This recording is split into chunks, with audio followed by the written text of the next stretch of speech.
প্রত্যেকে এক একজন করে শরীফ ওসমান হাদি হয়ে যান।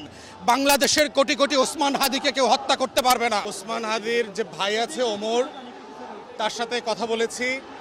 তারা আজকে যে ক্যাম্পেইন করতেছিল আপনার বিজয়নগরে, সেই সময় ক্যাম্পেইন চলা অবস্থায় তারা রিকশায় ছিল। এই সময় এসে মোটরসাইকেলে যে যারা গুলি করেছে তাদেরকে আইডেন্টিফাই পর্যন্ত করা হয়েছে। সিসিটিভি ফুটেজ এবং ক্যামেরা দেখে এখন পর্যন্ত আইডেন্টিফাই করা হয়েছে। আমরা আইনশৃঙ্খলা বাহিনীকে বলছি, অবিলম্বে চারপাশের সকল সিসিটিভি ফুটেজ আপনারা কালেক্ট করেন। বাংলাদেশে স্বাধীনতা সার্বভৌমত্বের আজাদির মুখপাত্র হচ্ছে হাদি, গণ অভ্যুত্থানের ভয়েস হচ্ছে হাদি। অতএব কোনোভাবে এই রাষ্ট্রকে দুর্বৃত্তপনার কাছে আমরা সারেন্ডার করতে দেব না। বাংলাদেশের এই আজাদির কম্প্রোমাইজ আমরা করতে দেব না।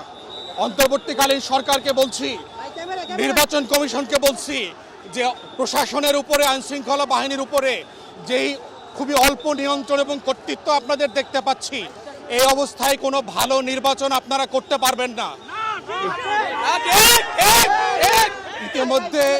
ইতিমধ্যে আমরা দেখেছি যে এস আলম হাসিনা মিলে বাংলাদেশে যে অরাজকতার প্ল্যান করেছে, তারা বাংলাদেশের জাতীয়তাবাদী দিল্লির আধিপত্যবাদের বিরুদ্ধে যারা কথা বলছে তাদেরকে তারা অ্যাসাসিন করবে, টার্গেট কিলিং করবে, সেই পরিকল্পনা করছে। আমরা সরকারকে বলছি, আপনারা যৌথ বাহিনী ডিপ্লয় করে কম্বিং অপারেশন করেন। বাংলাদেশের কয়েক হাজার রাজনৈতিক গুন্ডা পান্ডাকে ইমিডিয়েটলি গ্রেফতার করা জরুরি হয়ে গেছে, যারা বিভিন্ন রাজনৈতিক দলের ব্যানারে বসে বাংলাদেশে একটা অস্থিরতা, অরাজকতা এবং নির্বাচন ভণ্ডুল করবার চেষ্টা করছে। এই জায়গাগুলোতে ডিপ স্টেটের একটা সম্পর্ক আছে, দিল্লির আধিপত্যবাদ জড়িত আছে। যারা রাজনৈতিক প্রতিদ্বন্দ্বী আছে, নির্বাচনে হেরে যাবার সম্ভাবনা দেখতে পাচ্ছে, তরুণদের থেকে ডিসকানেক্ট হয়ে গেছে, তারাও ভয় আছে। এই সব শক্তিগুলোকে নিয়ে নতুন করে প্রতিবাদের আওয়াজ তুলতে হবে এবং আমরা এই বিচার, এই প্রতিবাদ কন্টিনিউ হবে।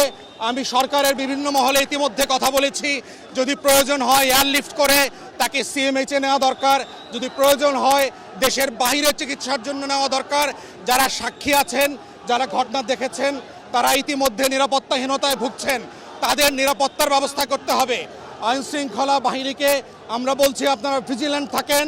অন্তর্বর্তীকালীন সরকারের যে কোনো ডিসাইসিভ অ্যাকশনের পক্ষে যেন আমরা থাকেন।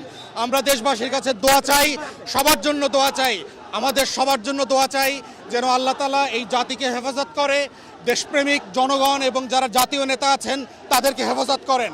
আমরা সেটাই চাই। নিঃসন্দেহে আওয়ামী লীগ এবং ভারত চাচ্ছে এই ভোটটায়, নির্বাচনটাকে একটা অরাজকতার মধ্য দিয়ে ভণ্ডুল করে দিতে। এই আশঙ্কা আমরা বহু মাস থেকে করছি। অতএব এটাকে চ্যালেঞ্জ আকারে অন্তর্বর্তীকালীন সরকারকে নিতে হবে এবং দেশপ্রেমিক গণ অভ্যুত্থানের পক্ষের শক্তি যারা আছে, ভারতের পুরাতন দালাল দিল্লির এবং দিল্লির যারা নতুন দালাল পরিণত হয়েছে, এই সব দালালকে মোকাবেলা করতে হবে একসাথে। তা না হলে বাংলাদেশের স্বাধীনতা, সার্বভৌমত্ব এবং গণ অভ্যুত্থান নাই হয়ে যাবে। সেই জন্য আমরা দেশবাসীকে অনুরোধ করছি, ভিজিল্যান্ট থাকেন, রাস্তায় আপনার স্বাধীনতা লাল সবুজের পতাকা পাহারা দিতে থাকেন। প্রত্যেকে এক একজন করে শরীফ ওসমান হাদি হয়ে যান। বাংলাদেশের কোটি কোটি ওসমান হাদিকে কেউ হত্যা করতে পারবে না। এটাই হচ্ছে বাংলাদেশের আগামী দিনের লড়াইয়ের আজাদির শর্ত।